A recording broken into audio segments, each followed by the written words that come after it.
32-yard line, so the option will be given to Middlesboro as to where to take it or to push Corbin back and make them kick again. Not like Mel to kick one like that. Normally this year he's been averaging about 48 yards on that kickoff. It is cold, and I think cold weather does affect the play of football. So we don't see the same kind of game now in the last of October and the beginning of November that we saw back in August and September.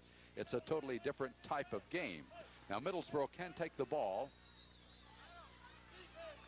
and that's what they're electing to do. Take the ball where it went out of bounds. So the Middlesboro Yellow Jackets will start at the 32-yard line. So pretty good field position at that. Their quarterback is Robbie Yoakum. He's a 6', 175-pound senior. Yoakum has in the backfield with him J.T. Davis at tailback. The fullback is Tim Gitt, and the flanker back is Jimmy Baker. Baker wide to the left side, as they'll go immediately with J.T. Davis as Davis brings it up to the 35-yard line. There he is met and stopped by Toby Stevens. We'll be calling Toby's name out a lot tonight. Darren Jackson was also in on that stop. But Toby has really been outstanding the last couple of ball games defensively from that nose position. The gain is good for a little over 3 yards, just across the 35-yard line. Middlesboro will have it second down and 7 for the first down. They have a split formation wide to the left side. The pitch back going to Gent. Gent trying to turn, and down he goes. A beautiful tackle for Corbin. Let's see who got right on top of him. Of course, he took him right in the breadbasket, and getting up slowly, that's Tony Mitchell. Mitchell got him and brought him down really right at the line of scrimmage, but he hit him in the backfield. Tony Mitchell, number 76, a 6'1", 204-pound senior. Beautiful defensive stop for him. Right at the line of scrimmage, the 35, and Middlesboro will have it third down and 7 for the first down. They'll show us those wideouts to the left side once again. Baker is the flanker back. They'll fake it to the fullback coming through. Now the quarterback Yoakum is on the run. He's to the 40, the 41, 42. It's going to be close for a first down. Taken down after he gets some 7 yards by Jeff Moran, the 6', 180-pound sophomore. Moran makes the tackle, but Middlesboro does get the first down. That is the first down of this ball game. The quarterback, Robbie Yoakum, intending to pass, saw the open field ahead of him, ran for 7 yards to the 42-yard line. So now the flanker back this time, Mark Prather, will come wide to the right side. Yoakum fakes, and now he'll leave it into the middle, and Arnold Callahan is the ball carrier. Callahan will bring it for about 3 yards to the 45. Pardon me, they give him up to the 48-yard line. Got much better yardage than I anticipated there. He was hit at the 45, but got up to the 48, a pickup of 6 yards. And so Middlesboro will have it second down and 4 for the first down. Now this time Baker will be the flanker back to the right side. Yoakum under on the second down play. Yoakum will give it up the middle again to Tim Gitt, and again get short yardage across midfield down to the Corbin 49-yard line. Brent Jackson, among others, in on the stop, but it's a first down. Down to the Corbin 48-yard line, a pickup of 4 yards, and so Middlesboro has run for back-to-back first downs as they started this drive from their own 32-yard line. They have it down at the Corbin 48 now. The downs marker shows 4th down, but I know better than that. On the scoreboard, it's 1st and 10. Yoakum will drop back to pass. He's rolling to his right, may keep the ball. No, he'll fire it out there. He's got his man as the pass is received and taken in by Johnny Parks. Parks down around the Corbin 40-yard line. Let's see, it will be another Middlesboro first down. He got inside the 40. They will bring the ball back in and spot it at the 35-yard line. We're in the stands on the back row leaning. We have no facilities here whatsoever. So we're in the stands and leaning against the concrete, what do you call this here, barrier at the back end of the stadium, and really don't have that great a position to see. Here's a pitch wide to the left side. The back, J.T. Davis, tries to go wide. He does get some yardage as he's taken out of bounds by Brent Kennedy way over on the other side of the field. And again, because I can't see from this vantage point, it'll have to be a slow decision on my part just where the ball is. Apparently, he made it down to the 29-yard line, a pickup of 6 yards. So Middlesboro has quite a drive going right now. They have it 2nd down and 4 for the 1st down. Yoakum calls from the Corbin 29. As Yoakum's back, he throws a little dump pass over the line of scrimmage to Gent. It's complete, and Gent has another 1st down inside the Corbin 20-yard line. Nice reaction that time by the Middlesboro quarterback, Robbie Yoakum.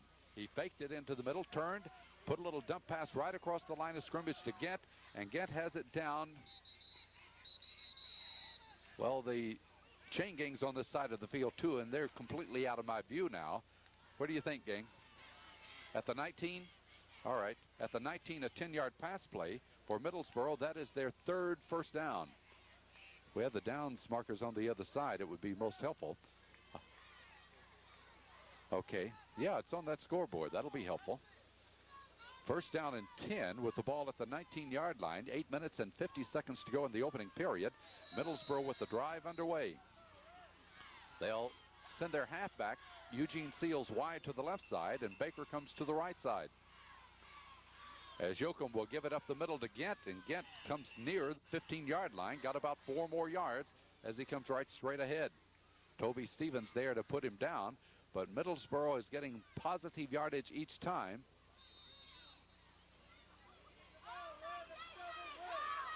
They got down to the 14 that time, a pickup of 5.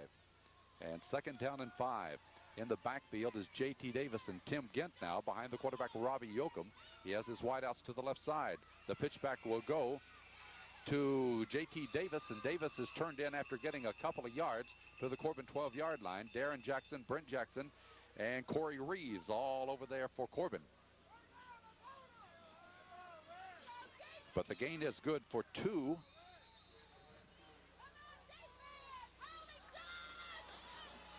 They've taken it to the Corbin 12-yard line, and the Jackets will have it 3rd down and 3 for the 1st down now. Jimmy Baker will move it wide to the left side now. From his flanker back position, Yoakum will keep. He's open across the 10 and down to the Corbin 5-yard line. Yoakum almost went in that time. He had a big hole off that left side, and Middlesboro will have the ball 1st and goal to goal near the Corbin 5-yard line. They have really moved the football on this opening drive against Corbin. They mark it at the 6. That's a pickup of 6. And the Yellow Jackets' 4th 1st down on this drive. Wideout goes left. As Yoakum goes along that line of scrimmage, he comes off left tackle, keeps the ball. Down he goes, but gets in near the 1 or 2 yard line.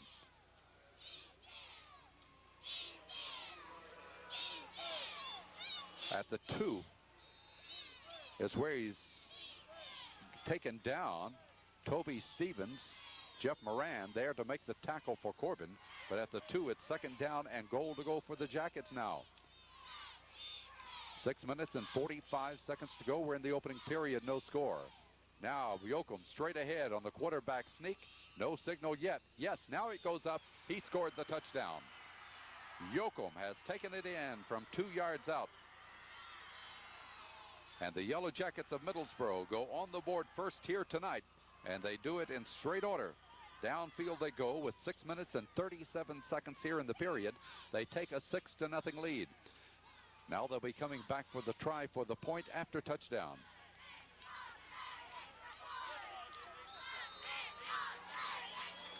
A 13-play drive for Middlesboro.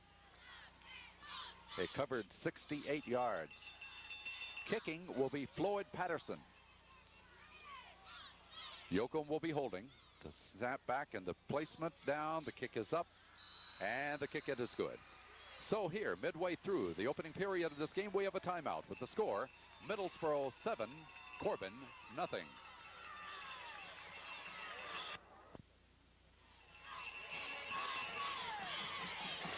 With precision, the Middlesboro Yellow Jackets moved downfield. They had very little trouble They picked up 4 first downs. They used 13 plays to go the 68 yards. And now they lead it by a score of 7-0 on the quarterback keeper from 2 yards out by Yoakum. Now Corbin will get the football for the first time tonight.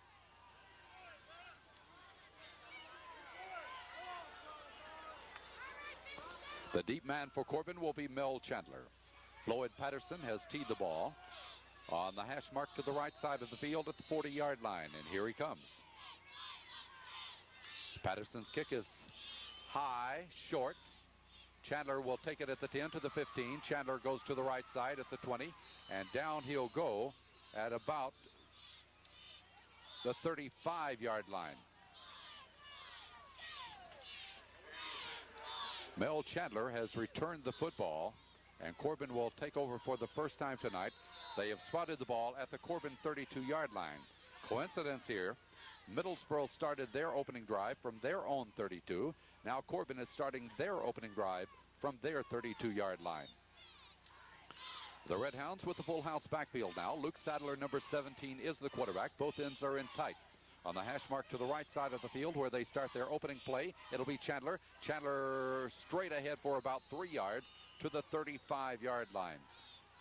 Very similar to what Middlesboro did a moment ago. On their first play from scrimmage, they gained 3 yards to the 35, and that's what happens for Corbin.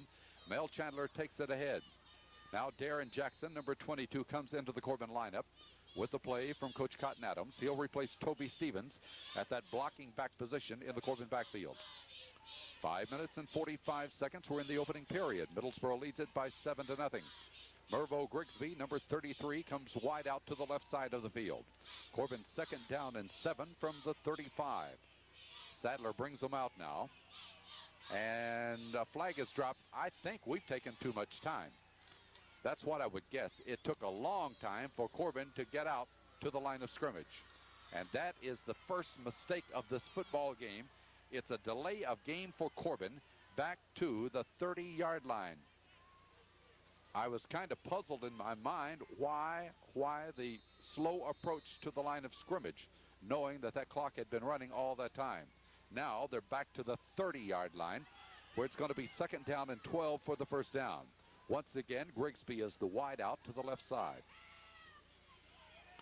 Sadler rolls back. He's looking to throw. He throws it over the middle. He's got Corey Reeves. He grabs the ball, holds onto it at the 40-yard line. Corey Reeves on a 10-yard pass completion was hit pretty hard, but he was able to hold on to it. And so Corbin gets 10 back, which will leave them a couple of yards shy of the first down. Corey Reeves, number 83, that big sophomore, outstanding player for Corbin. It'll be 3rd down and 2 for the Red Hounds now. Now, once again, that conservative formation with both ends in tight. Out of the eye, strong to the left side. It'll be given to Mervo Grigsby, and he'll get nothing. They ram him back. He tried to find a hole as he appeared to the left side and stepped off to the right, but he got absolutely nowhere to the 40-yard line, pushback, and Corbin will have to kick the football. At this point in the game, it doesn't seem like Corbin has the spirit that we've seen in some of the other games this year. Middlesboro is the team that has come alive early in this game. And now Corbin will go into punt formation.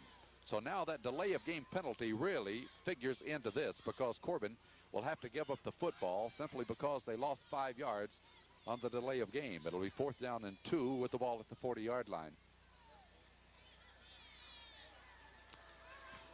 And timeout has been taken.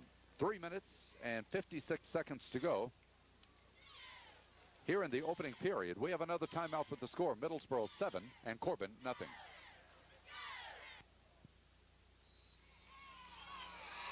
Corbin called timeout on 4th down and 2. Did they have something up their sleeve? A punt. Here it is out of there. Nice one by Chandler. It's taken on the drive by J.B. West. He'll cut to the left side at the 25 to the 30 to the 35. A flag goes down as he's bumped out of bounds at about the 37-yard line. J.B. West, big guy, running hard. The flag is down up at the 37-yard line, so hold everything. part of this run may be brought back.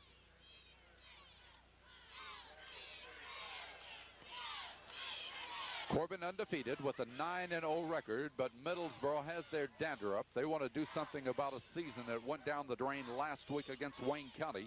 And so far, they're taking the punishment out on the Red Hounds of Corbin, and they lead it by 7-0. 3:44, we're in the opening period.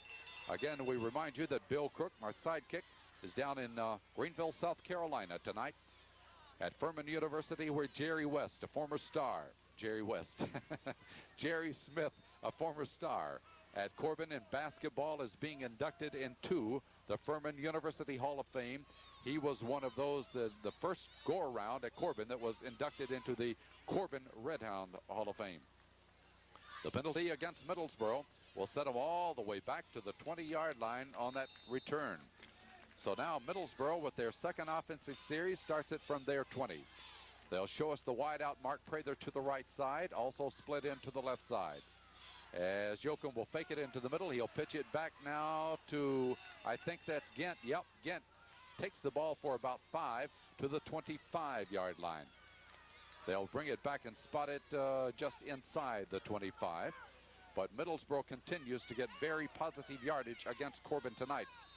They'll have it second down, a long 5 to go, just inside their own 25-yard line. Now the Jackets will show us Jimmy Baker and Eddie Myers, both coming to the right side of the field on this second down play. The leave into the middle goes to Gent, and here he goes at midfield, down to the Corbin 40, by everybody. Being chased by Brent Jackson. He'll dive at him, won't get him in. There he goes for the score. A 75-yard run, and Middlesboro has taken a 13-0 lead. They are playing Corbin off their feet in this opening period. The Corbin fans sit here in dismay, saying, are these the same Hounds that have not let people do that to us all year long? 75 yards on the run by the fullback, Tim Gent, a 5'10", 170-pound senior. The last man to have a shot at him was Corbin's Brent Jackson. He made a dive for him, couldn't get to him. And so their fullback outruns everybody for Corbin, and Gent has put Middlesboro up further than anybody's been ahead of Corbin this year. We've been behind by a touchdown, but not by 2. 2:57 to go in this opening period. The Floyd Patterson kick is off to the side. It is no good. So 2:57 to go now in this opening quarter. And with timeout, the score is Middlesboro 13, Corbin nothing.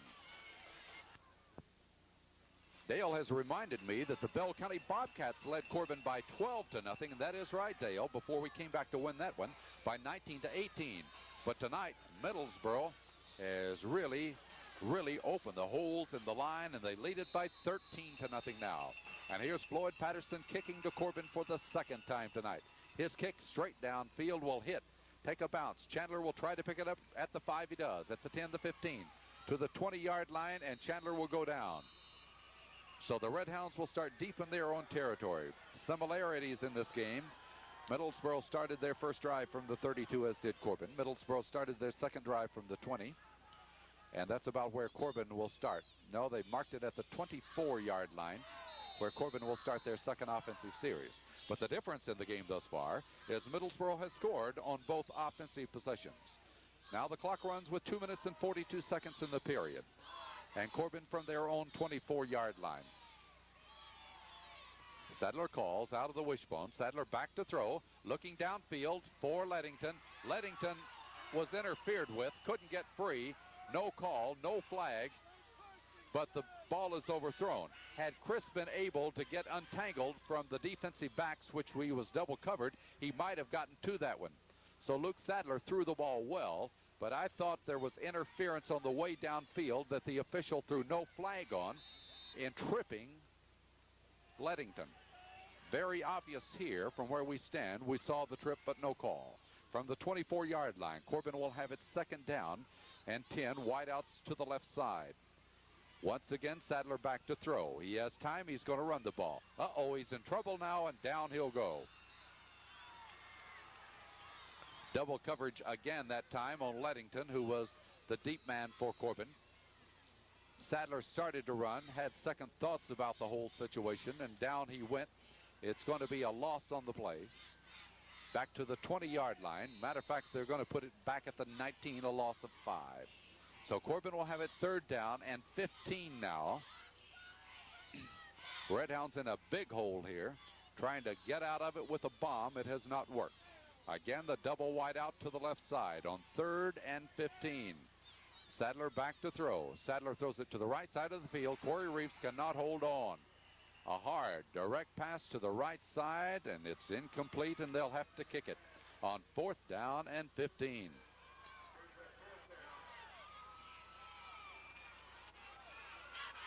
Hey, you got left longer.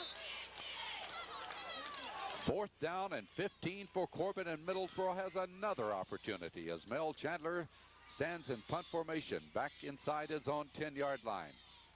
Snap back, and Chandler has plenty of time. Here's the kick out of there, and it's going to be taken by that big man again. Running at the Corbin 45, at the 40, and taken out of bounds on the far side of the field.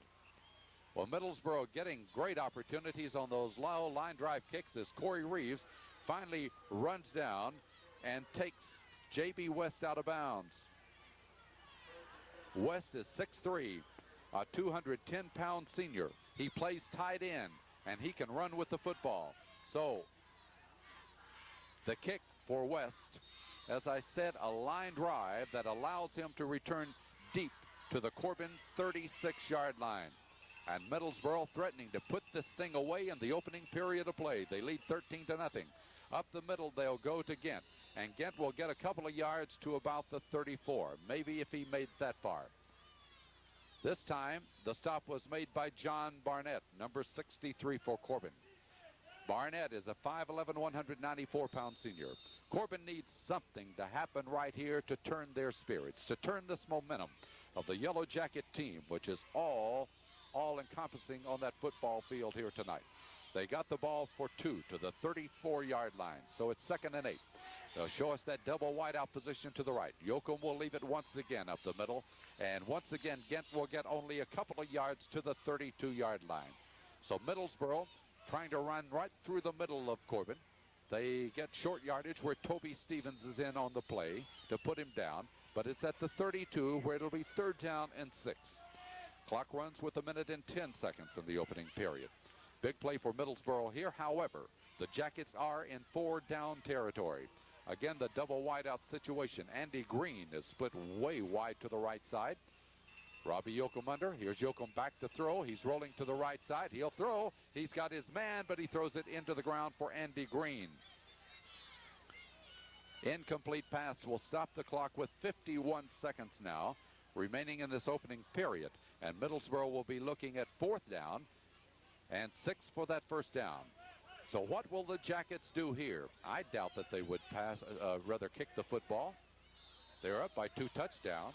Their season is over anyhow. They just want to come out of here with all they can get. And so not a lot of pressure on them here tonight. They'll send 2 players wide to the left, Eddie Myers and Jimmy Baker. Here's the 4th down play from the Corbin 32. Yoakum will give it on a draw, and here he goes. Davis gets the 1st down across the 20, down to the 10-yard line. Wow, was he running, and was Corbin caught off guard. J.T. Davis goes scrambling for about 22 yards, but a penalty marker has been dropped. This might be the only thing that can save Corbin. However, where the penalty marker has dropped, I don't think will help us. It might be against Corbin. We'll wait to see. 41 seconds to go in the quarter. We're waiting to see what it is. It's a clipping penalty that will be called against the Jackets. But that's not the point of this right now, the clipping. It's the way Middlesboro is moving people out and allowing their backs to run. They only use 2 setbacks. J.T. Davis and Tim Gent back there, and both of them are really exploding through that line of scrimmage. Now, the clipping call will come, and let's see how far back upfield it will move the football. The line of scrimmage was the 32. It was 4th down and 6. As they bring it back upfield now and place the football, it will be placed down at the 29-yard line. So Middlesboro there will have it 4th down and 3 for the first down. It is at the Corbin 29. On that last play, J.T. Davis, a 5'10", 175-pound senior, just exploded for that 22-yard run. Now, Middlesboro quarterback Robbie Yoakum's done a fine job of faking the football. Was able to hide it in Davis's belly and get that good yardage. Now Middlesboro wants to talk about it with 23 seconds to go.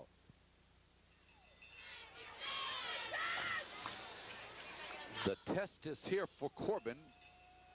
They've got to stop Middlesboro here. If they don't, they could fall so far behind that the hole to crawl out of will be too steep and too deep. And so 13-0, 4th down and 3. The Hounds must stop Middlesboro here as the Jackets have it at the Corbin 29-yard line. All right, the wideout Baker comes to the left. The split in goes to the left side. Back to throw is Yoakum. Yoakum looking way downfield toward the end zone. Kennedy intercepts in the end zone. Brent Kennedy has done it again. He's done it in every football game he's played in this year. And there he goes for another interception in the end zone. Corbin on the pass interception by Brent Kennedy has stopped the Middlesboro drive, and the Redhounds will take over on their own 20-yard line. What a play. That kid has really done wonders in that defensive backfield for Corbin. He wears jersey number 7. Brent Kennedy, a 5'11", 147-pound sophomore, plays it beautifully defensively. And with 16 seconds to go in the quarter, the Redhounds of Corbin will come out at their own 20-yard line. Maybe this was the turnaround for momentum for Corbin. As Luke Sadler will call, he'll roll out to his left, and there's no corner there for him. He was taken down as he tried to cut around it by Middlesboro's Scott Huddleston. A 6'2", 265-pound junior would not allow him to cut up field. Corbin gets no gain, and that's the quarter. We've reached the end of one quarter of football tonight here from Middlesboro, Kentucky. And after one, the score, Middlesboro 13, Corbin nothing.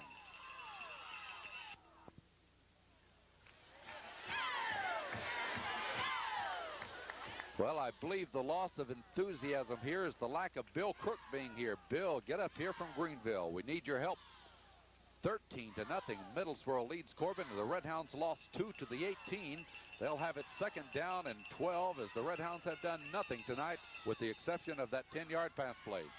Here they go on their 3rd offensive series to start our 2nd quarter of play. Sadler under. He'll call. He'll go back to throw. He'll look over the middle. He's got Corey Reeves as Corey comes across the 30 to about the 34-yard line, and a Corbin first down. And that is Corbin's first down of this football game. You might see the tops of heads going in front of our camera here tonight. That's because we have to film from the stands here at Middlesboro. And we also broadcast from the stands here at Middlesboro. Up to the 34 for Corbin. That is a 16-yard pass play. And as I said, the Redhounds first down. Here comes Leddington wide to the right. Mervo Grigsby is in the slot. Sadler calls, but whistle sounds, and a fight may be breaking out. No. Only thing I saw was the arm of number 71 for Middlesboro, Brian Gibbons, 6'3", 250-pound senior, going through the air as if he was in a boxing ring. I don't know what precipitated that, but that's what I saw. Somebody penalized 5 yards for offsides. Can't do anything right here tonight. It's Corbin. Hey, ref, he took it 5 yards and then another yard for good measure. Did you see the way he placed that one down? Back to the 28-yard line. That'll give him a 6-yard penalty now. Look at that. Back to the 28-yard line, where Corbin will have it 1st and 16. Wide out to the right side, Grigsby this time. Handoff up the middle, and nothing. Nothing. Maybe a loss on the play to about the 26-yard line, as the ball carrier is Mel Chandler. They will spot it at the 27-yard line. It'll be 2nd down and 17 for Corbin. Redhounds have had 2 offensive plays that did anything, and both have been pass plays to Corey Reeves. 1 for 10 and 1 for 16. Mervo Grigsby wide to the right side now on the 2nd and 17 play. Sadler calls, he's back to throw. They're rushing him now. He throws it over the middle. Got Corey Reeves again as Reeves takes it at the 39-yard line. Not enough for Corbin first down because of the penalty and the loss. Of course, Corbin has a lot of catching up to do on yardage there, but that's a nice pass by Luke Sadler, and once again, Corey Reeves takes it in, this time at the 39. That's a 12-yard pass play. So that play definitely is working here tonight for Corbin. 3rd down and 4 for the first down. 10-16 in the opening half. Middlesboro leads 13-0. Mervo Grigsby wide to the right side on this 3rd down play, and Sadler back to throw. Sadler throws it over the middle for Reeves. Oh, he's hit, knocked down, but it's intercepted also, taken by Middlesboro at the 45. Can you call interference on that? I don't know. Face mask is one call that we're going to see out of this. The interception by Jason Martin at the Corbin 45-yard line.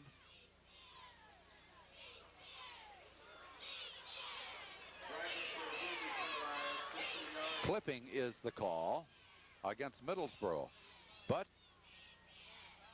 the pass interception will stand. So the Redhounds trying to go to the air to get back into this game. That's how they did it against Bell High when we dropped down by 12-0. But here they make the mistake, and the pass interception gives Middlesboro the ball at their own 41-yard line. It's been a game dominated by the men in yellow here tonight. Wideouts to the left side as they'll try that opener hit up the middle once again to Gent, and Gent will move it for about 3 yards to the 44-yard line as John Barnett in on the tackle for Corbin. A gain of 3, 2nd and 7 for Middlesboro. Redhounds are undefeated, 9-0. Middlesboro, having lost last week to Wayne County, snuffed out any chance that they might have for playoff competition this year, but they're playing well here tonight. Yoakum, the quarterback, will give it again up the middle as they're just pouncing right through Corbin's intersection there, and the gain is good this time by Arnold Callahan, and Callahan has brought the ball to the 48-yard line, a pickup of 4 more. Statistically, it's all one-sided. 9 minutes to go in the first half. Middlesboro will have the ball 3rd down and 2 at their own 48-yard line. So this is a very big play for Corbin if the Redhounds want to stop them here and hope to get any field position. Yoakum calls. Yoakum leaves it off to, or he keeps the ball, I would imagine. Yeah, he keeps it and comes upfield across midfield and down to the Corbin 46. I'll tell you, I'm very impressed with the way that Robbie Yoakum is handling that football tonight. He's causing me trouble, but he's also causing the Redhounds trouble, and that's what's important out there.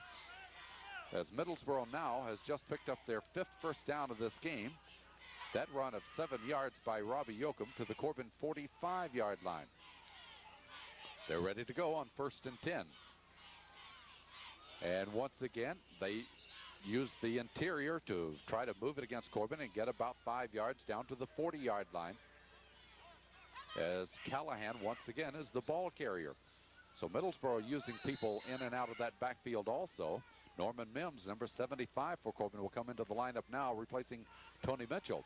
They're going to have to shore up that middle somehow because Middlesboro is making hay right there. They have it 2nd down and 5 to go from the Corbin 40-yard line. Yoakum back to throw. Yoakum being chased. Looks like holding back there. Mims couldn't get to him, but Toby Stevens did for a loss back at the 46-yard line. I thought Mims was going to put him down. Looked like he was just pushed out of the way. And when he went out of the way, Toby Stevens was there. Matter of fact, they will put the ball at the 47-yard line, a loss of 7. And that's one of the bright defensive plays of the night. And, of course, it's turned in again by Toby Stevens. This will make it 3rd down. A little over 11 yards to go for the first down now. 7:18 here in the first half. Wideouts both ways for the Jackets. The ball at the Corbin 47. Again, they try to hit in the middle. This time, Corbin is ready for it, and they stop it at the 46-yard line. That play has worked well tonight for Middlesboro, but that time it did not, as the Red Hounds were there to get Gent after he got 1 yard to the 46. Matter of fact, they have spotted the ball identically where it was at the 47. I thought he got a yard, but they credit him with none. And now Middlesboro is in punt formation. They'll have J.B. West standing back inside his own 40-yard line. He'll get the kick out of there. A very high kick. Won't be returned. Watch out, Hounds. It may hit you in the back there. They were not looking up, and it came right down behind Darren Jackson, which means that Corbin will be backed up to near their own 20-yard line. 6 minutes and 34 seconds to go here in this opening half of football. Middlesboro leading at 13-0.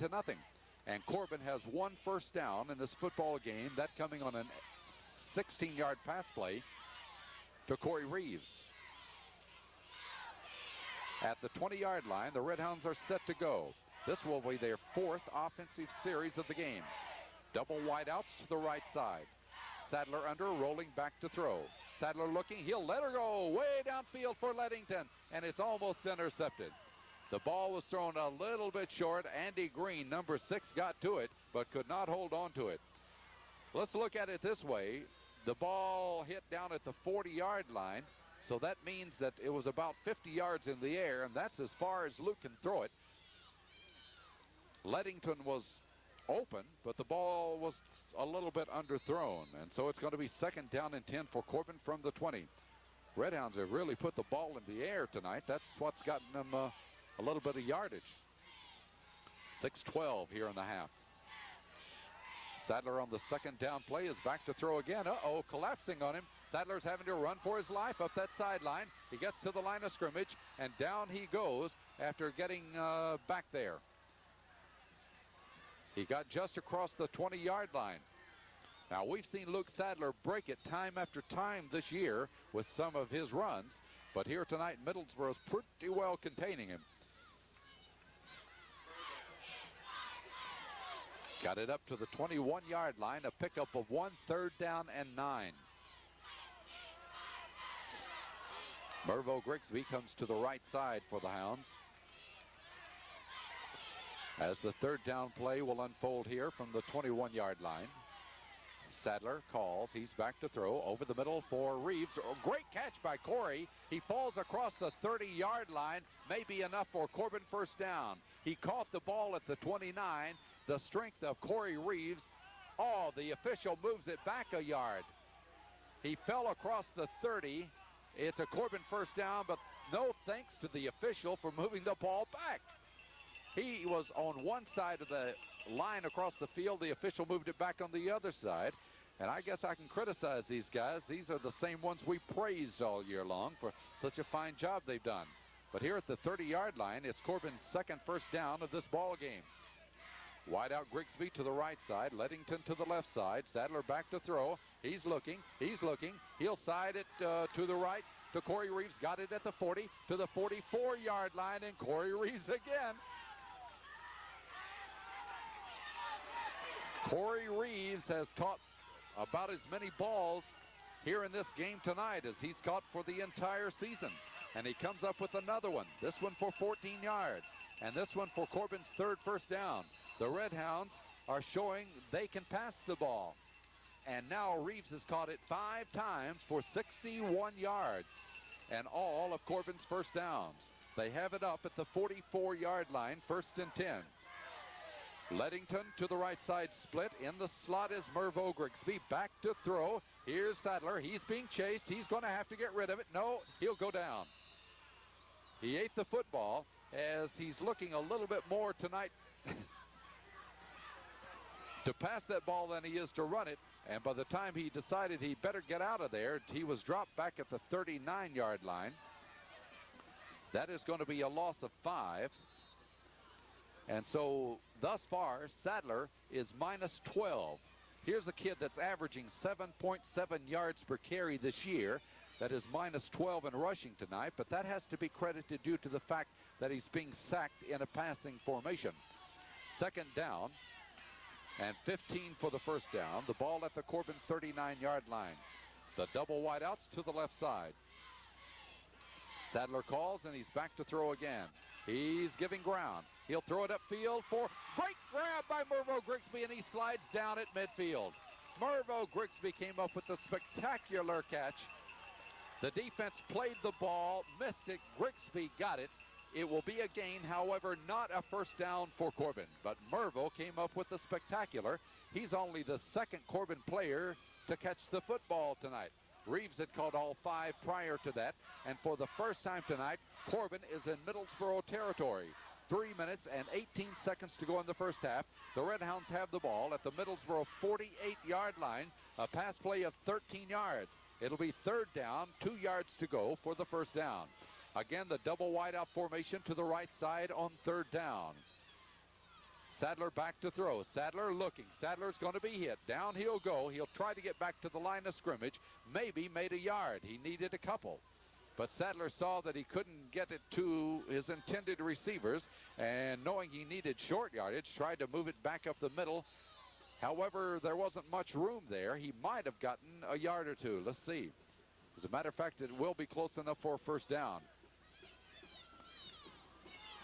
The clear intention on the part of Sadler, though, is to pass the ball, not to fake, go back there and fake the pass and run. You could see that he wanted to let go of it there and saw everything collapsing on him and tried to move forward. A heady quarterback, knowing that he needed short yardage for the first down. However, he didn't get it. He's a yard shy. He's at the 47-yard line.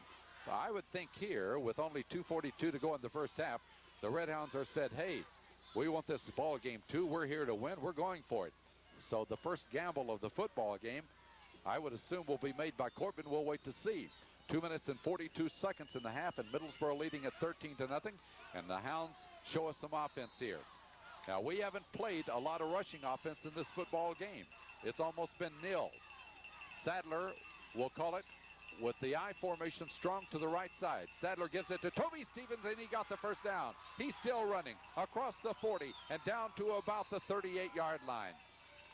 I think if Corbin ever gets that momentum going, they can turn this game around.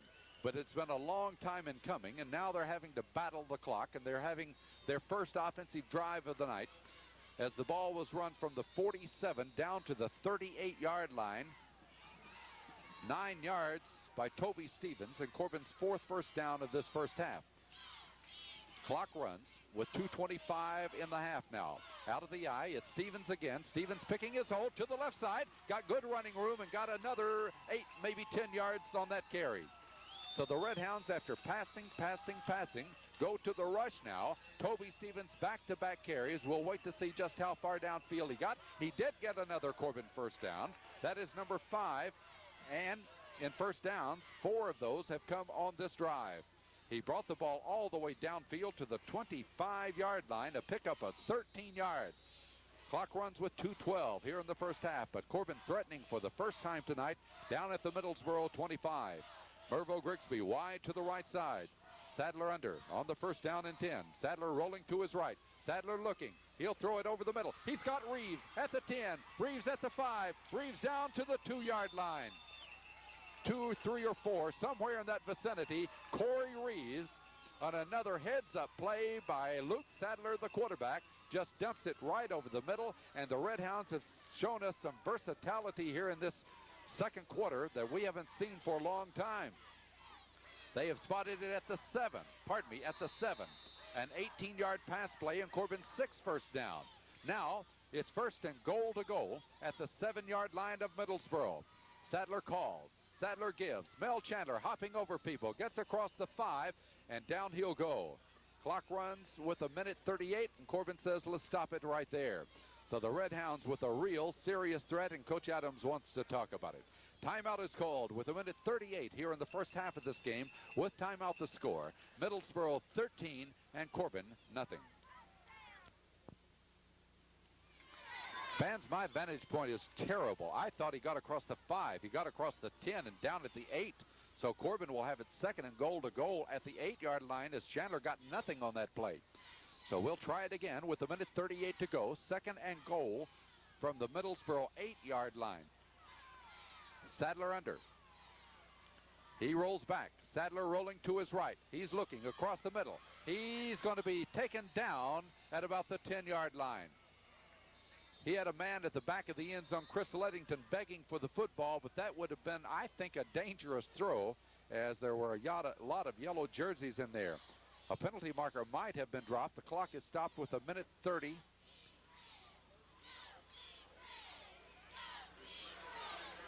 Inadvertent flag. 3rd down and goal to go for Corbin.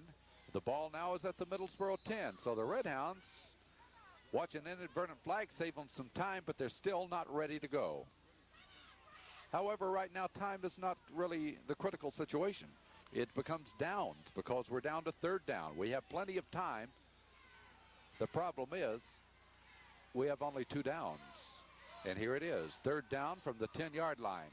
Sadler back to throw. Sadler looking. He'll throw across the middle and incomplete. He really fired that ball in there that time, and I think it was for Mervo Grigsby. It was. He could not hang on to it, and so this is it. 4th down from the 10-yard line.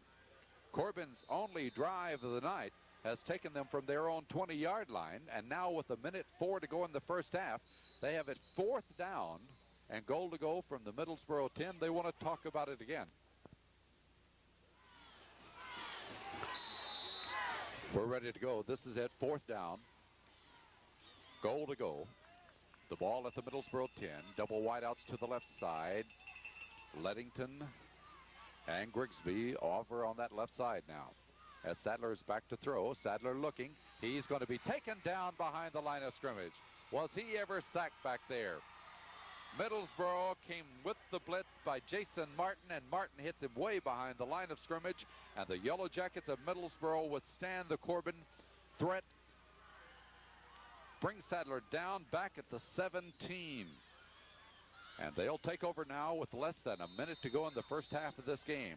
Other than that one drive, it's been an all Middlesboro first half and a very quiet Corbin crowd here throughout the first half. Corbin seems to be a bit frustrated. They haven't had this kind of thing happen to them this year. Yoakum now with 40 seconds from the 17. Yoakum will keep the ball, and Yoakum will go down after he gets a couple. Now we're down to 30 seconds in the first half.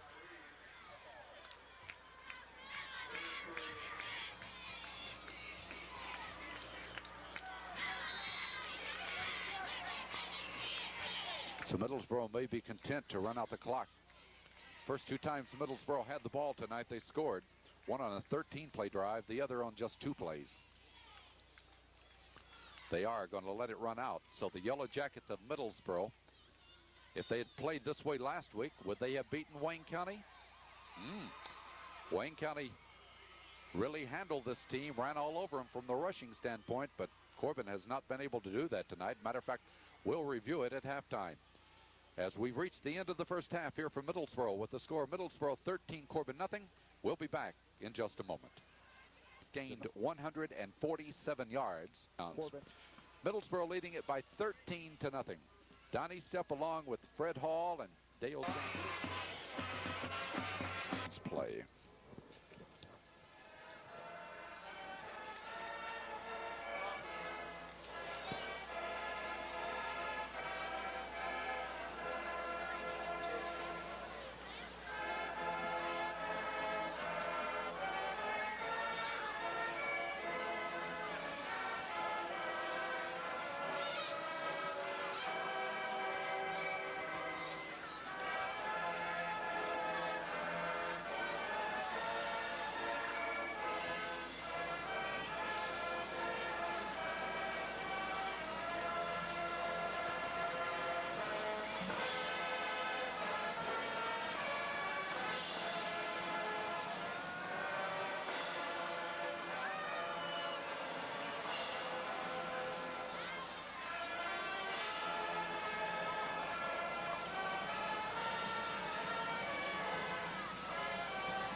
The Corbin and Middlesboro Bands combined to play My Old Kentucky Home at halftime, with Middlesboro leading Corbin by 13-0.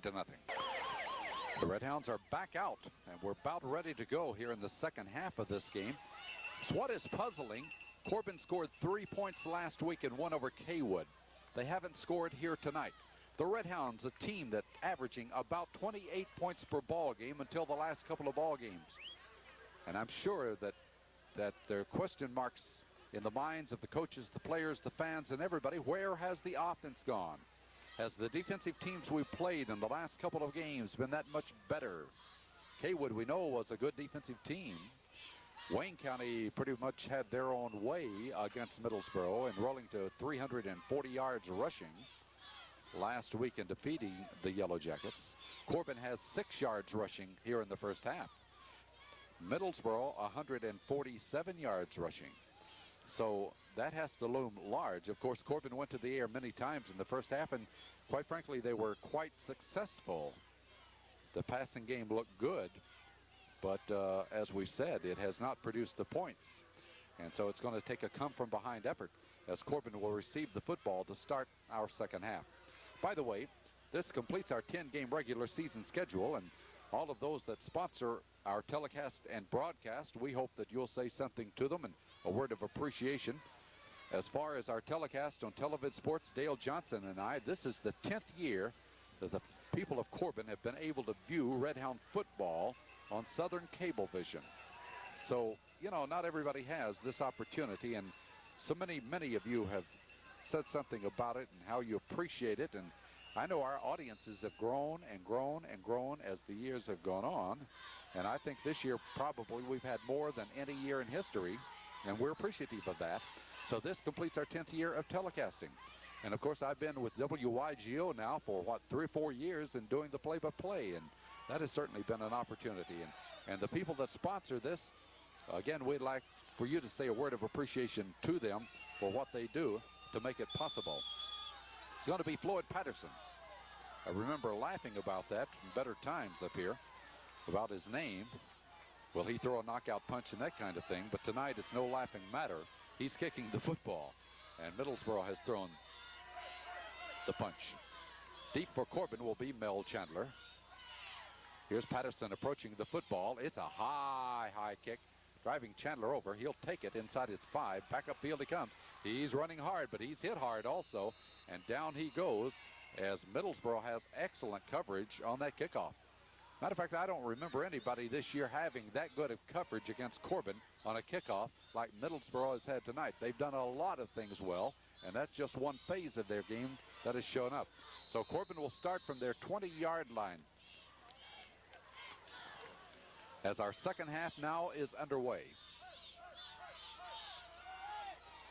For the Red Hounds, Luke Sadler, the quarterback. He'll have Mervo Grigsby, Mel Chandler in the backfield along with Toby Stevens.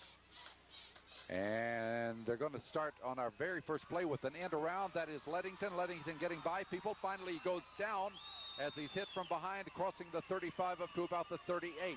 That is a play we've seen earlier this year that didn't work that well, but this time it did, and almost sprung it for a touchdown.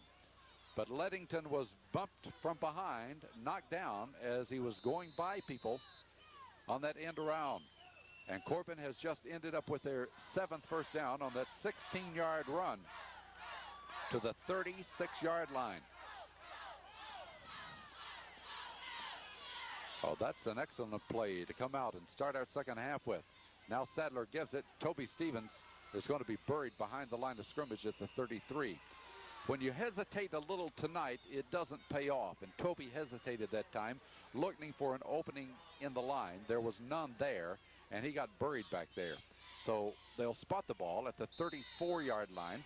That will be a loss of 2. And second down and 12 for the first down. As we said, the Corbin passing game was quite good in the first half. Let's see if they'll go back to that now on the second down situation and long. Leddington and Grigsby are wide to the left side. Sadler back to throw. He'll have time now. He has his man. That is Grigsby. Grigsby takes it at the 45-yard line of Middlesboro. Wow, that is all right. Leddington and Grigsby flooded the left side, and with doing so, that was a nice test pass that time by Luke Sadler. So the passing game continues to look good. You know, a lot of times Corbin this year probably, in my opinion, could have passed, but they were doing so well running the football, they didn't have to, and they haven't brushed up that much. But when they've had to pass, like tonight, they've looked good at doing it. 45-yard line. So that pass play good for 21 yards on a Corbin first down. That is their second of this half and their 8th of the ball game. Now the handoff will be given to Chandler at the 40. Chandler cuts to his right and taken down. I thought he was going to be able to make it wide. He did get about 8 yards. He was looking like he was ready to break into the open when a nice tackle was made by Andy Green that took him off his feet.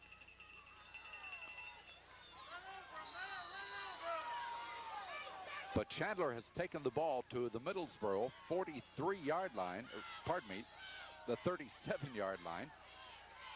Their field not very well marked at all. Looks like it hadn't been painted in a long time. It's an 8-yard gain, second down and 2 for the first down. Now Toby Stevens, and Stevens will go nowhere. Toby doesn't get started fast, and when he doesn't, he's hit immediately in the backfield by Brian Gibbons. Now, Gibbons is a good defensive player, 6'3", 250-pound tackle, and Gibbons again got Toby, as Toby didn't get that flying start, so to speak, and that gave Gibbons, who overplayed his man, an opportunity to get in there and drop him for a loss back to the 39. That's a loss of 2. Now that means the Red Hounds will have it 3rd down and 4. Again, that split formation to the left side. Lex Sadler back to throw. Is Sadler throwing it over the middle? Oh, right into the arms of Gent, and here he goes the other way. Down that sideline. Gent will finally be taken down. Apparently Sadler didn't see him, but he threw that right into the arms of Gent. Sadler takes him down, but Gent has returned it inside the Corbin 40-yard line. So like I mentioned earlier, if you live by the sword, you can die by it, and Corbin's 2 interceptions tonight have stopped drives. And that time they had it 3rd and 4, went to the air, and Gent bobbled the football, but was able to hold on and head down that sideline. And so Sadler's tackle keeps him from going. So the momentum has immediately shifted here in this second half. They'll have the ball at the Corbin 32-yard line. And they'll try Gent, and Gent will get nothing. Corbin has played that quick opener up the middle better and better each time.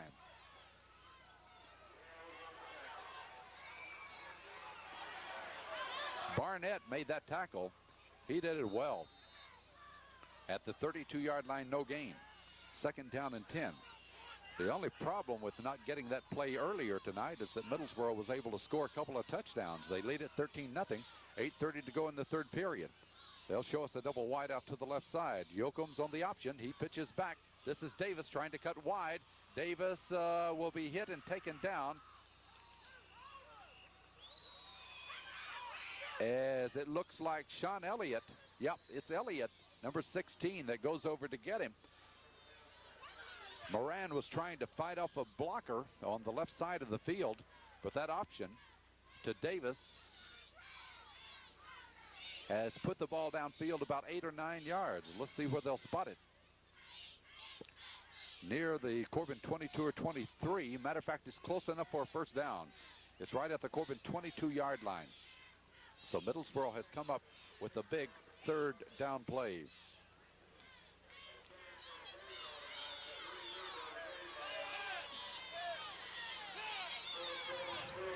It's a yard shy. They had to bring the chain all the way across the field to the other side at the 23-yard line, where Middlesboro will have its short yardage. 8:17 to go in the 3rd period. Game pretty well dominated by the Yellow Jackets here tonight.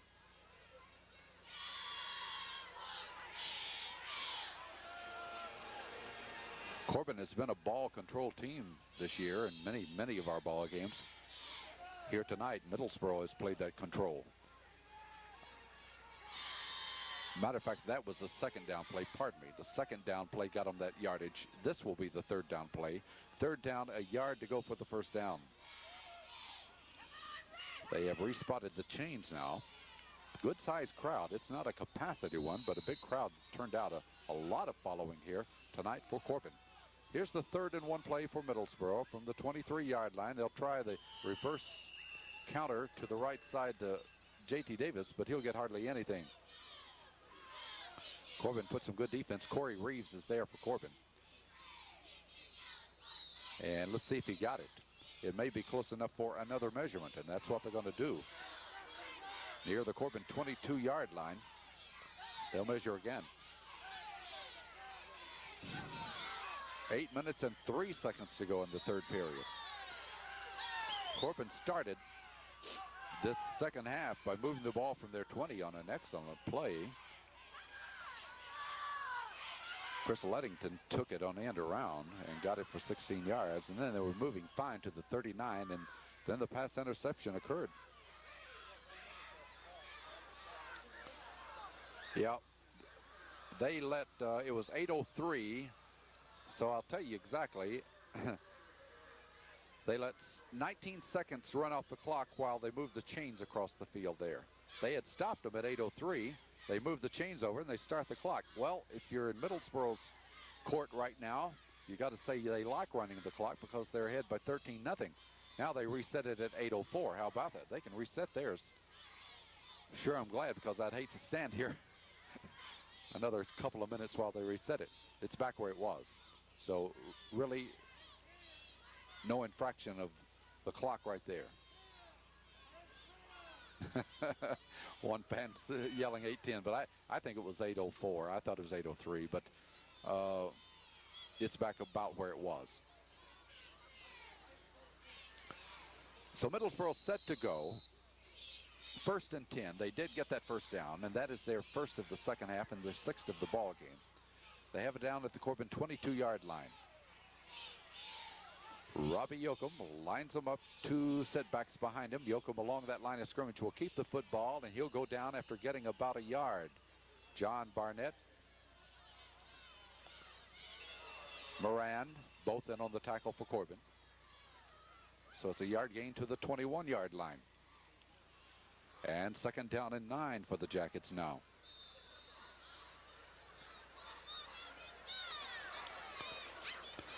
Corbin has not scored a touchdown in their last 2 football games.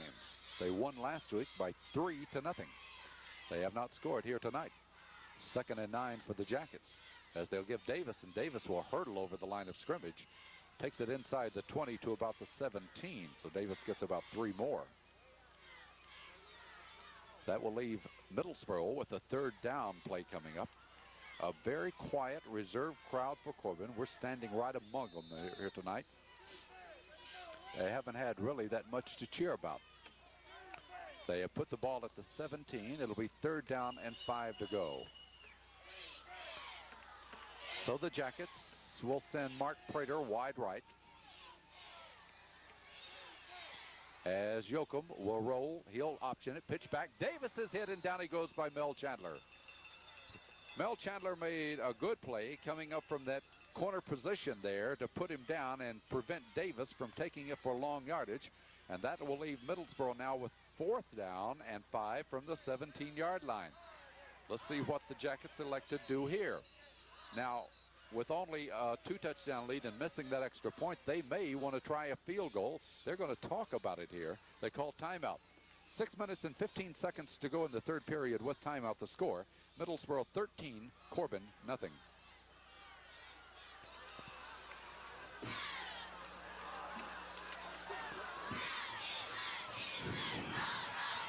Corbin Redhounds are getting in desperate straits here. They trail by 13-0. 6:15 to go in our 3rd period of this game. And Middlesboro will bring Floyd Patterson out to try a field goal. That would be a try of 35 yards. Yoakum will be holding. He's the quarterback. The placement down, and the kick is up. It looks long enough, and it is good. A 35-yard field goal by Floyd Patterson has given Middlesboro a 16-0 lead over Corbin. And so the Redhounds have a lot of catching up to do in a short period of time here. He's a junior quarterback, but what he has done has been superb. Take nothing away from Luke Sadler, who's been excellent all year. but mostly as a running back. Here we go. Patterson will be kicking off again to Corbin. And this one is another nice high kick downfield where Chandler will take it. Chandler at the 10 to the 15. Chandler looks for a seam. He gets a little bit of one. He's up to the 40, 45 as Chandler has an excellent return and his best one of the night. Well, that certainly will open it up for Corbin to give them an opportunity for field position. And it will be Gilmore as the quarterback. So Coach Adams is going to see now in a game that really doesn't mean that much what this young man can do in a situation that might pay off in playoff time. Corbin at their 46-yard line. Now they're playing a very good football team here. And so with a 16-0 deficit and the clock runs at 5:48, let's see what happens. Out of the I formation, wide out to the left side, and here's Gilmore back to throw. Gilmore looking, he'll throw it downfield. He's got his man, Lettington. Lettington at the 40, Lettington 35, Lettington to the 30. He fumbles the football. It's up for grabs, and Corbin has the football back upfield at the 36-yard line. Lettington fumbled, but it was recovered by Corbin as that ball kept rolling, and Corbin has the first down, and Gilmore continues to thread the needle. He's done it on every pass play this year. A flag is down. The ball is at the 36-yard line of Middlesboro. Gilmore has passed the ball 9 times this year. Every pass he has thrown has been right on the numbers of the receiver. 2 have been dropped. Now he's 7 for 9. Personal foul, unsportsmanlike conduct against Middlesboro will cost him more yardage. Corbin has just picked up their 9th first down of the ball game. It goes even deeper, and just like that, on one play, the Redhounds have gone from their 46-yard line down to the Middlesboro 22-yard line, and they'll have it 1st and 10. So Brian Gilmore, the miracle worker, has come in here, and I'll tell you, you don't like to heap this kind of pressure on anybody, especially with as limited experience as he has, but give him credit. He has responded well in what he's done. Here we go, 1st and 10 from the 22. He's back to throw. Oh, they got a blitz on him. He throws to Chandler at the 10, the 5. Touchdown. Oh, what a play. Brian Gilmore to Chandler, and he's done it again. Brian Gilmore, the man of the hour, was being blitzed, but he gets back there so fast. I'll tell you, in our office conversations and downtown conversations, we talk about this kid, how he can get back so fast.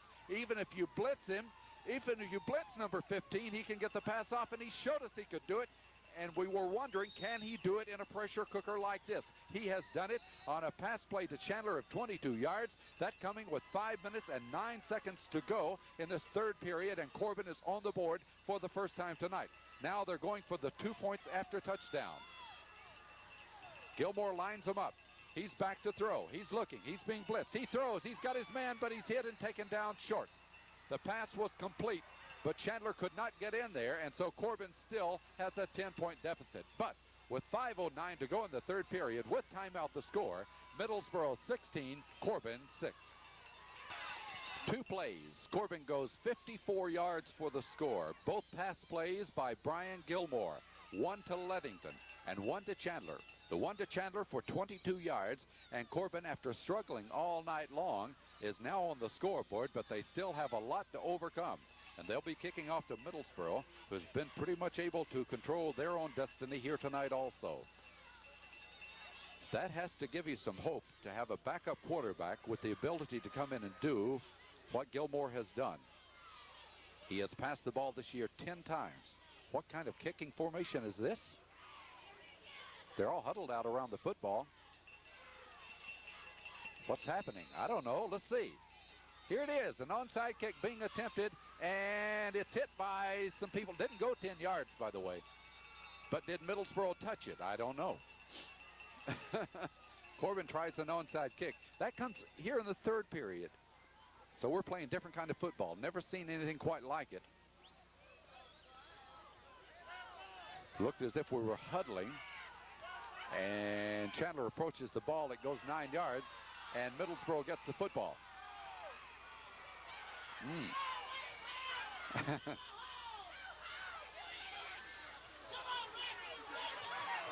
Well, we really go early to an onside kick.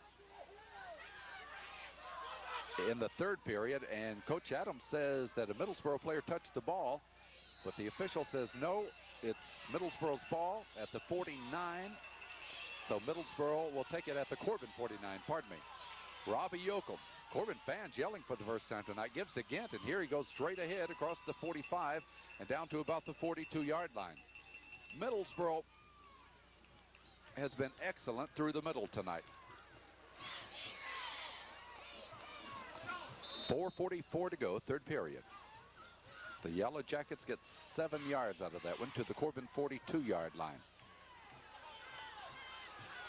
They have a double wide out to the right side. Yoakum on the call. Once again, it's Gant. He slides off a couple of people, gets it to the 40-yard line, and close to a Middlesboro first down. Again, I remind you that Bill Crook went to Greenville, South Carolina to be there as Jerry Smith, a former Corbin basketball player, was inducted into the Hall of Fame at Furman University, and that's where he is tonight as Middlesboro leads Corbin 16-6. 4 minutes now to go. They get the ball to the Corbin 40-yard line where it's going to be 3rd and a yard now for that first down. Yoakum will give it. Davis got the first down with plenty to spare as he takes it to about the Corbin 35.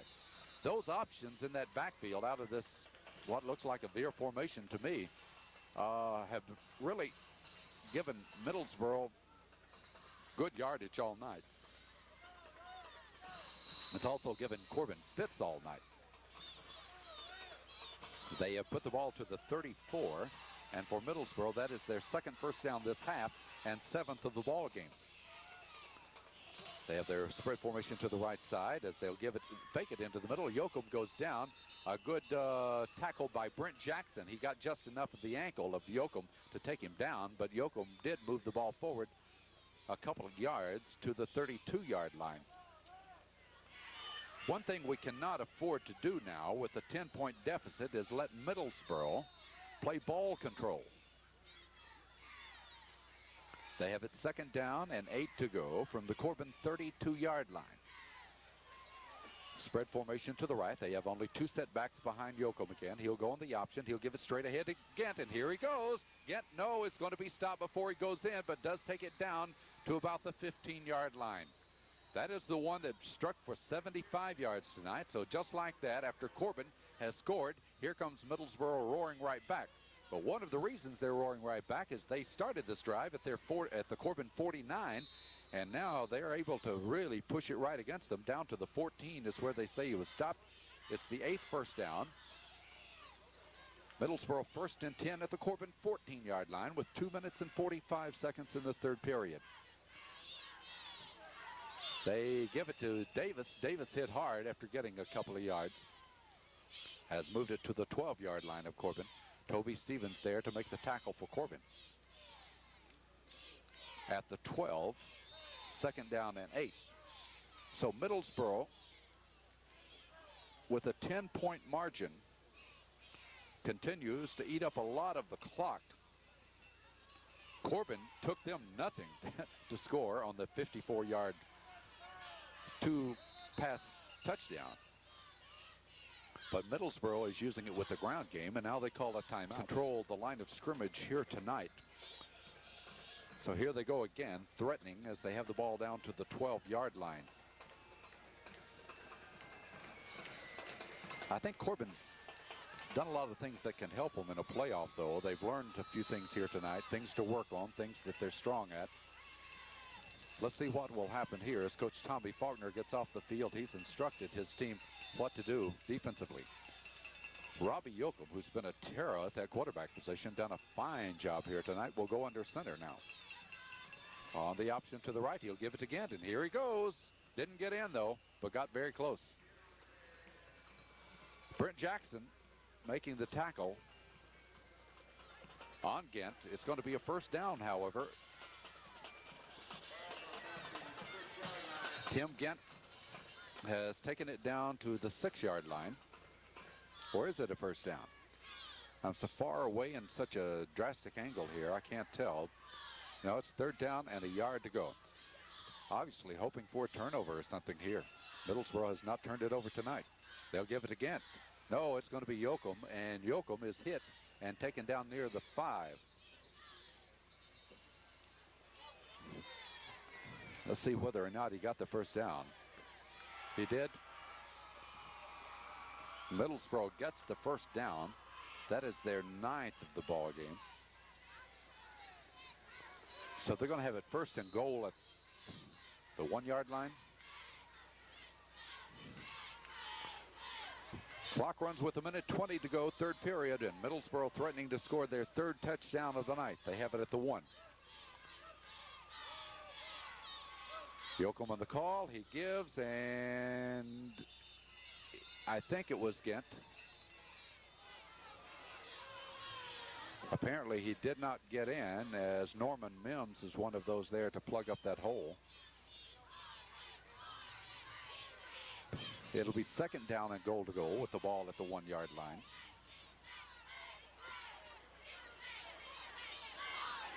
This will be Middlesboro's 10th play. This drive originated from the Corbin 49-yard line.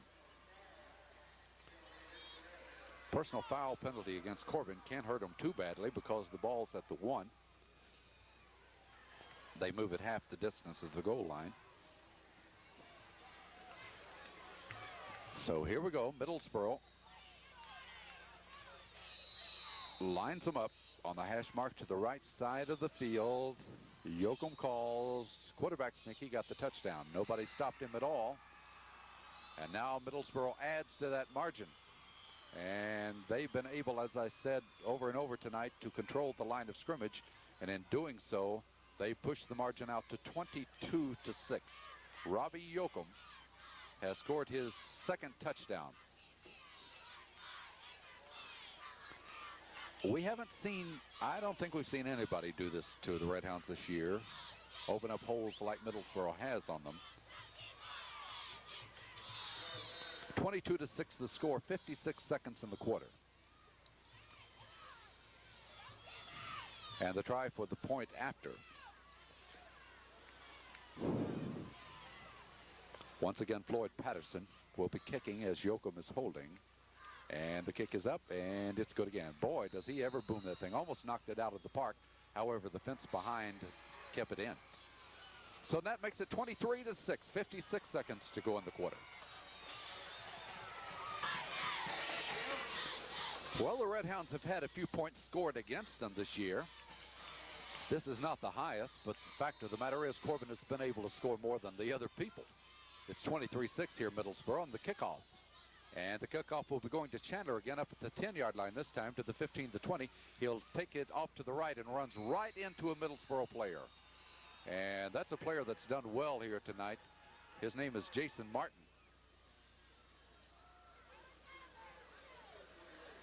At the 28-yard line is where Corbin will start now. I don't think that you could ask Brian Gilmore to do more than he's done, and it would be understandable if he ever threw a pass that wasn't on target or ever got sacked. But fans, at this point, the kid has thrown 11 passes and completed 9 in his junior year as quarterback, back up here for Corbin. At the 28-yard line, 1st and 10, he'll throw the pass to the right side, and this is the first time he's thrown a bad ball all year.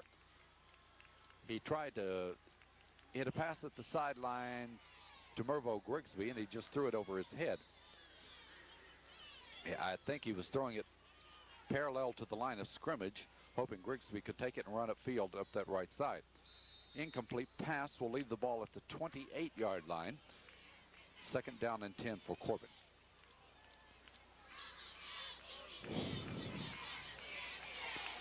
Chris Lettington is the wideout one-on-one, by the way, against Green over here on this side. That's interesting. Uh-oh, they throw it to him short, and he's going to try to run by people. Lettington does up that sideline. Here he goes down at left sideline. They try to get him from behind and do. It's unusual that he would be caught from behind, but they get him at the 20-yard line. Lettington got away from Green along that sideline, but however, he was run down from behind by Eddie Myers, but it turns out to be, I thought it was going to be a deep pass. Instead, it's the same as a moment ago, to the line of scrimmage, wide to the left. He throws it, and then he runs down the sideline, and this one has taken it all the way to the Middlesboro 20-yard line. About 52 yards on that pass play. And Corbin will have it 1st and 10. 17 seconds to go here in this third period. So they continue to pile up the yardage by passing. Brian Gilmore, the quarterback. Gilmore will give the handoff to Chandler. And Chandler will be taken down after getting about 3 yards, maybe 4, to the 16-yard line as the third period will come to a close. Although Middlesboro has a big lead, you still have a lot of hope with the way the Redhounds are moving this football. So that's the end of 3 quarters. And after 3, the score is Middlesboro 23, Corbin 6. Well, I didn't think we'd see Chris Lettington run down from behind, but he certainly was here tonight. But nevertheless, he was good for 52 yards on that gallop. And the Redhounds of Corbin have put it down to the 16-yard line of Middlesboro now as we'll start our 4th and final quarter of play. They've come alive offensively, but Middlesboro has been alive offensively throughout the night, and that's the problem as Middlesboro leads at 23-6. Brian Gilmore has just been fantastic in the way he's been able to move this club from that quarterback position. Now John Barnett comes out over the ball as Corbin will have Mervo Grigsby wide to the right, Chris Lettington wide to the left. It's 2nd down and 6 for the 1st down. Back to throw. Here's the pass. It's complete as Lettington has it down that sideline. Lettington is knocked out of bounds. Let's see where he'll go out. He was hit along the line of scrimmage, but Lettington was able to get free that time on a nice effort and has taken it down to the 8-yard line. At the 8-yard line, Corbin has a 1st down and goal to go. That is their 10th 1st down of this football game.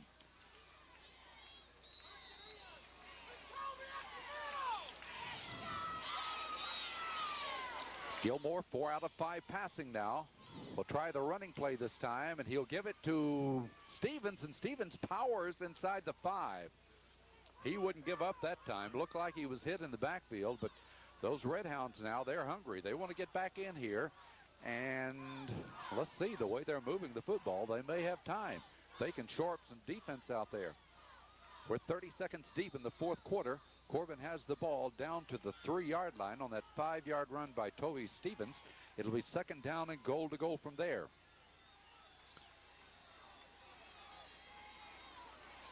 As Gilmore comes out now, he calls on the 2nd down play, gives again to Stevens, and he powers in there for another score.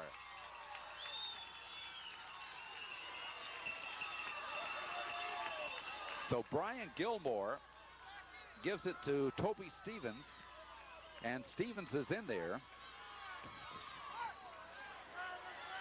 Fans, Gilmore has been in on 8 plays, and Corbin has scored 2 touchdowns. Now, we need 2 on the point after, and they're going for the 2. We're 50 seconds deep in the 4th quarter. Gilmore calls. He's back to throw. He rolls to the right. Nobody's open. He'll roll with the ball. He'll keep the ball. I can't see. He's knocked out of bounds, so we don't get in. We're still 11 down. But we're obviously 6 closer. Middlesboro leads at 23-12. We'll have the kickoff in a moment. Well, it took Corbin 6 plays to go 72 yards for the score. But one of the important parts of it, it only took them about a minute to do it. So let's see if they can get back in. A moment ago, they tried an onside kick that didn't work. Middlesboro got the ball at the 49. Now they're lined up. They may be trying it again. Yep, here we go. Chandler, kick it up there. Corbin will get it. Yeah, we got it. As Hinderlight comes up with it. The Hounds are going to pull it out again. Corbin's football.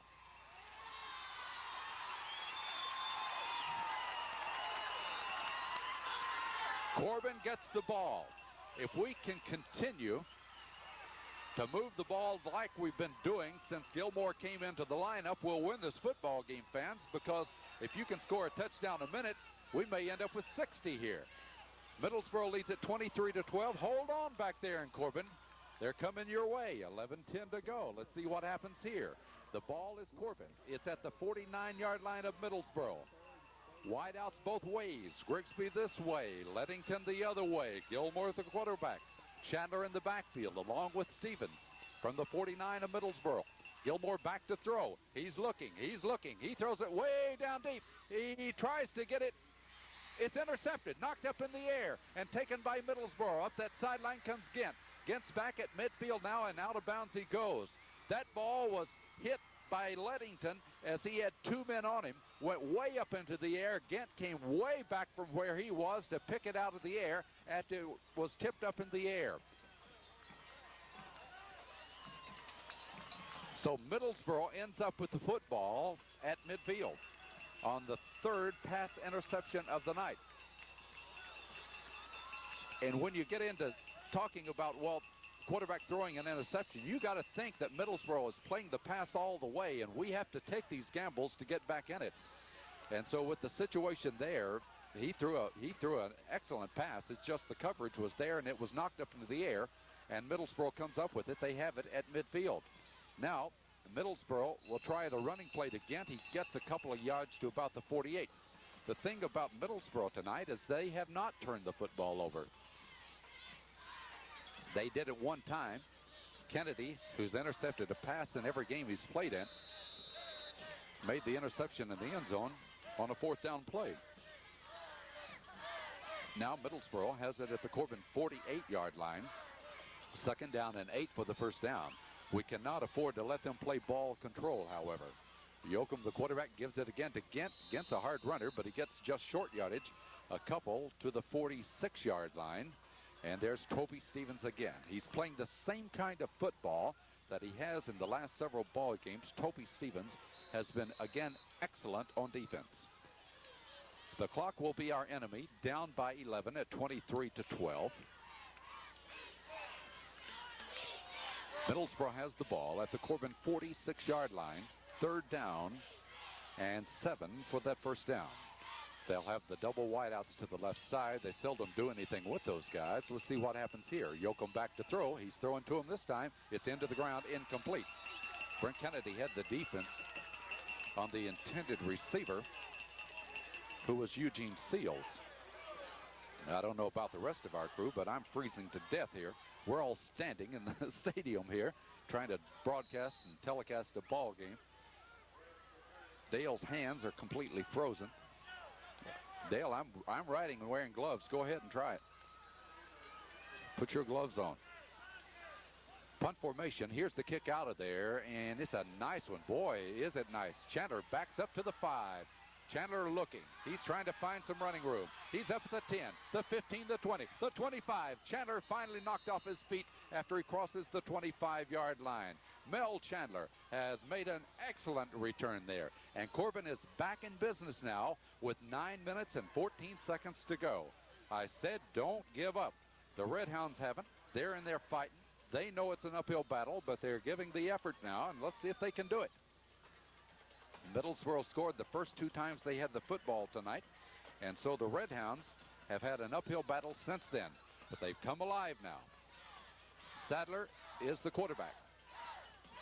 Of course, Sadler is a very good runner. He's pulled up some long runs this year.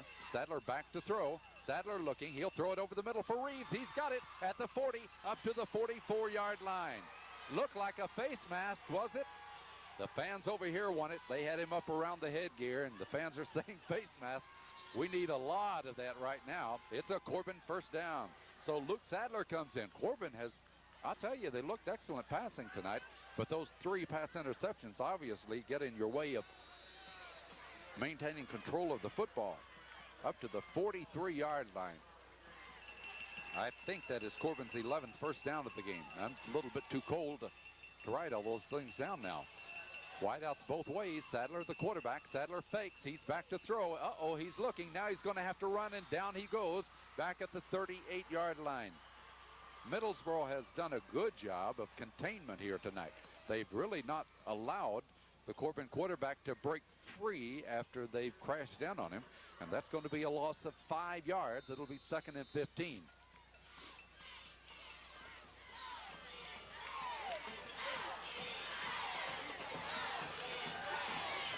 Luke Sadler, the quarterback, on 2nd and 15. He'll have Grigsby wide right.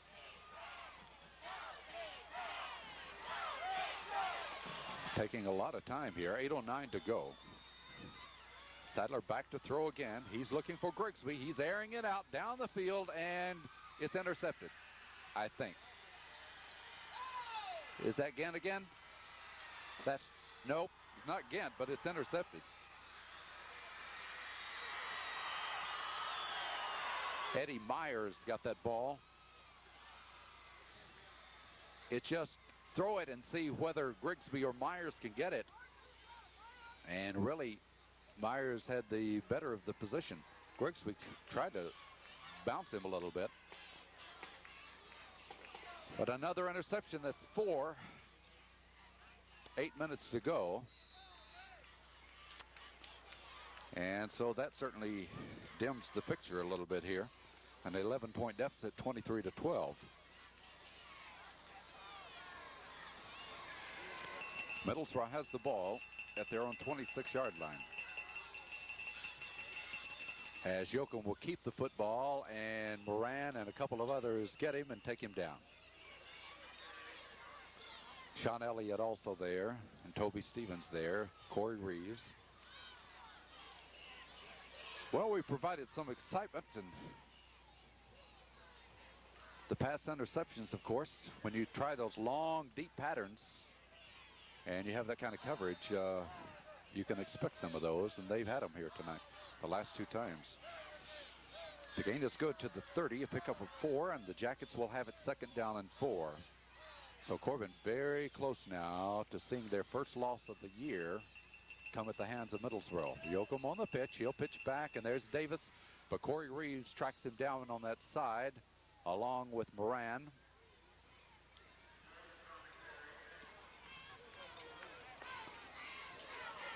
And the gain is good for a couple of 3 yards. At the 34-yard line, they will spot it. So with 6:50 to go, Middlesboro able to perhaps run out some clock here. 3rd down and 4 yards for the first down.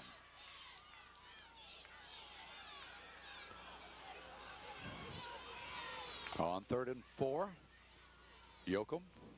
He keeps. Did he fumble? Yes, he did. Corbin's got the football. Corbin has the football on Middlesboro's first turnover of the night. Corbin has 4 turnovers. Now Middlesboro has their first.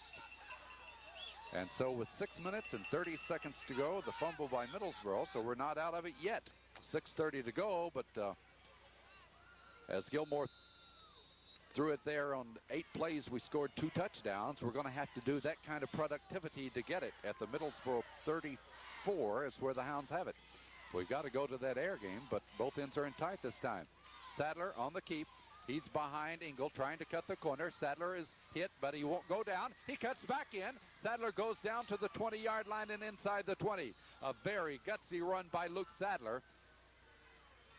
It looked as if he was going to be taken down at the line of scrimmage, and this is the way that Luke Sadler has run our ball club this year. It's that running that has been able to keep Corbin ahead of their opponents. And Luke Sadler turns in a dazzling run to the 17. That's a 17-yard run. Corbin has really run up the offense in this second half.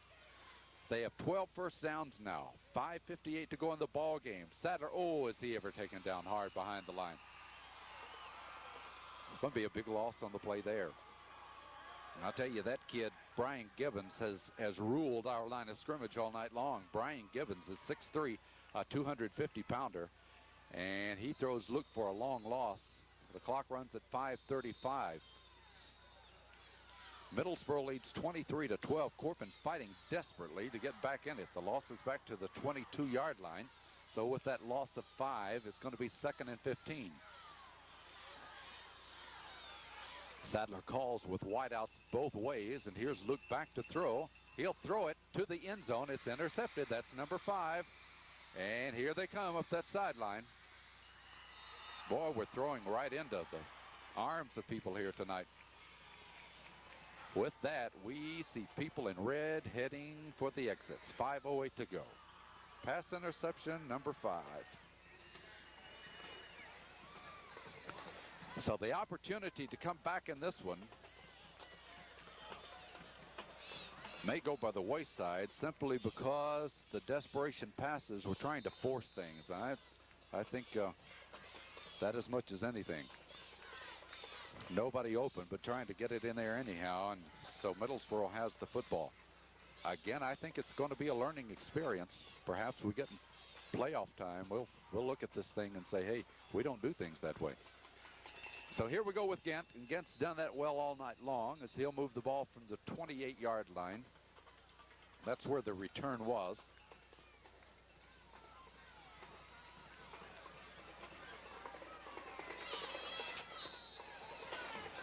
He got it for 3 to the 31.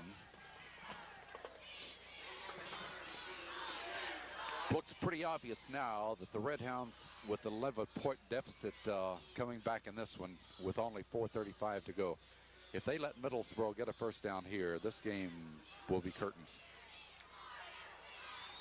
They have it 2nd down and 7. Double wide out to the left side, Robbie Yoakum. And the flag goes down before the play. Ghent was getting the ball. It could be a delay of game here. 4:24 to go.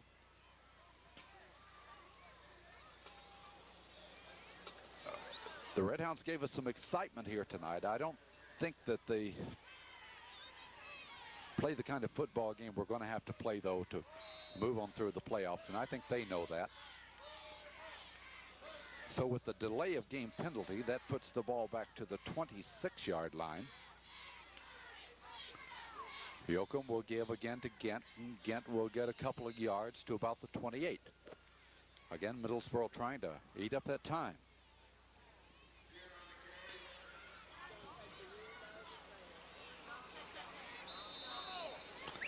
.407, the clock runs. Middlesboro has the ball up to the 30-yard line. At the 30, it's going to be 3rd down and 8 yards for the first down. Middlesboro defeated Corbin last year. Looks like they're going to do it again this year. The clock runs at 3:50.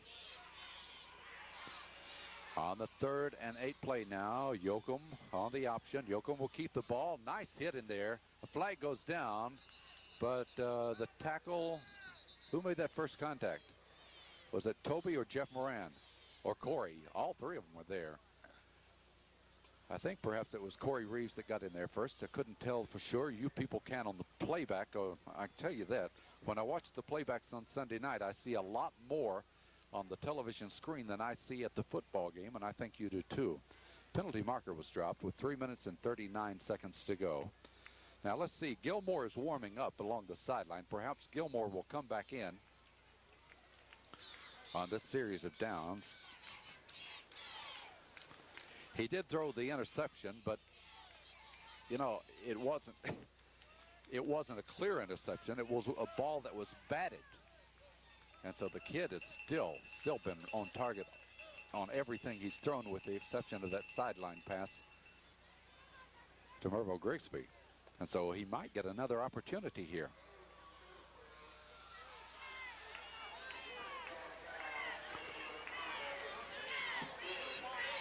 Well, we're having a long discussion out there. Corbin would have Middlesboro in a punt situation here after that last play. And, of course, we obviously need the football. And we got it on an onside kick earlier. So if you can get a touchdown in, this game is still a possibility with the way they've been passing.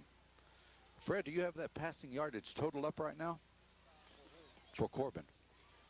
Do you have a running account? He sure does. 248 yards passing tonight as the Red Hounds have gone to the air 19 times and completed how many? Count them up for me. My glasses are fogging up. 13. How many? 13 out of 19? Well, 5 of those have been pass interceptions.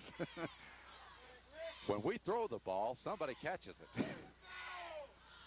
All right, go ahead and make a decision out there. It's cold up here, fellas. 3:39 to go. Middlesboro leads Corbin 23-12. And the penalty against Middlesboro will drive it even further back. Now that's one against Middlesboro. had holding on them. Unsportsmanlike on Corbin. Will it be a first down or not when they turn around and bring it back upfield? One had to be a dead ball penalty. Now, do they have to ask Middlesboro if they want that penalty stepped off? Oh, no, leave it here, they say. We don't care. We like to be deep in our own territory. Come on. He said, I'm sorry. And so, all right, now they march it off the other way. Are we back where we were? Sure, I'm glad it's not raining. We'd be drowned by now. Now, where's the ball? It's third down. Well, it should be fourth down. That down counted a moment ago, right? Can't be offsetting penalties. One was a dead ball foul. Now they're going to measure. Oh, my goodness.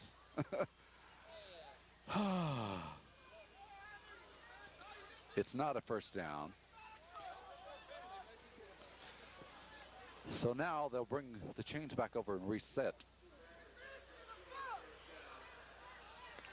Clock remains at 3:39. Now, wait a minute. I thought it was third down a moment ago. Am I wrong? It was third down. This should be fourth down. Am I wrong on that? Should be fourth down. They used that play. 3rd and 1's what they call it. And so it's going to be Yoakum to take the football and get the first down at the 38-yard line. They had run 3 plays, fellas, before that one.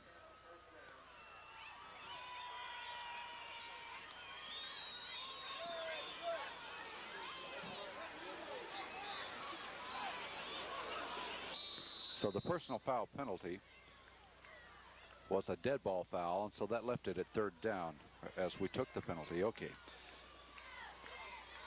So the ball is up at the 39. Middlesboro has the first down. The clock runs at 3:17. Yoakum gives, and a couple of yards on the play. Arnold Callahan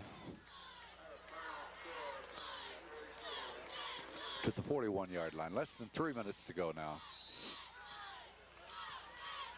I thought we're about to get the football. We would have the football had it not been for the infraction of 15 yards. With 5 pass interceptions and penalties like that, well, you can understand a 23-12 deficit then. Here's the pitch back going to Davis. He fumbles it, and who's got it? I think Middlesboro retains possession of the ball right around the 40-yard line. But the clock runs at 2:22, and that's what's killing Corbin now, although they've had some desperation attempts to get back into the football game. A perfect season about to be spoiled. 2:22 to go. The Jackets are just moments away from the victory. So now we look at how important it was for Wayne County to defeat Middlesboro last week. Our season could be over tonight. Think of that. Going 9-1 and not making the playoffs. But fortunately, we will be making the playoffs. Middlesboro has it 3rd down and 9 after that fumble a moment ago. The ball at their 39-yard line and running the football. Uh-oh, watch it as Callahan may break it. He's up across midfield down to the Corbin 48, and now that's another Middlesboro first down. And that will enable Middlesboro to eat up some more time, and this ball game is about history. Middlesboro scored the first 2 times they had it. They led at halftime by 13-0. A wild and furious second half of action. Saw Corbin tried to come back. Middlesboro hit a 35-yard field goal with 6:09 to go in the 3rd period after a pass interception. Then Corbin got the ball, and in 2 plays, Brian Gilmore threw 2 passes, and Corbin scored their first score of the night with 5:09 to go. And then 6 plays later, Gilmore did it again. Gent may go again. He's down to the 30 and 18 more yards. I just hope we can get this thing over with so we'll have some troops ready for Leslie County. Middlesboro is just opening gaping holes in the line of scrimmage down to the 29. A minute 51 to go. So we were the ones hoping that we might come back and get the scores. It looks like Middlesboro may add to theirs. We have not been able to solve their veer offense here tonight, as Joachim is very skillful in doing that. He'll give it to Callahan again, and down he'll go after getting it down to about the 25-yard line. Some 4 more yards. So now we're looking at a situation of hoping the clock can run out before Middlesboro makes it worse. It's 23-12 right now.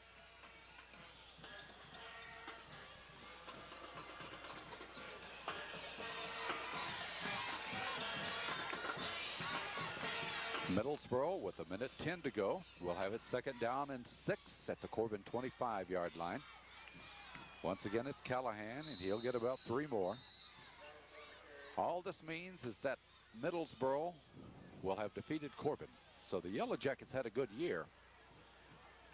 And I'll bet they're really wishing they had an opportunity to play Wayne County again. The way Middlesboro's played here tonight, they may just be the best team in our region right now, but they didn't show it last week, and consequently, they won't have an opportunity to show it anymore. They thumped Corbin pretty good. 30 seconds to go. And Gent hops across the line of scrimmage, gets another 1st down as he takes the ball to the 16-yard line and about 7 more yards. Well, what it means, though, is Corbin has a chance to regroup now. They're a better football team that's showed up here tonight, and they'll have a chance to regroup and try to get it back together before playoff time in 2 weeks. 19 seconds. I don't think Middlesboro's going to try anything further, so the perfect season does not come. We'll end it with a loss here tonight to Middlesboro as the clock is running down. 9 seconds. I don't think the Jackets are going to get playoffs. I don't think they want to. 2 seconds, 1, and that's the ball game. Middlesboro holds off Corbin 23-12 in this contest here tonight. For those of you that have watched us by way of Televid Sports here on Channel 11 Southern Cablevision, this is Donnie Stepp along with Dale Johnson and Fred Hall, inviting you to join us again in a couple of weeks from Campbell Field as Corbin will be in action in the playoffs. Until then, good night, everybody. The final score again was Middlesboro 23, Corbin 12. And that Gilmore, with his accuracy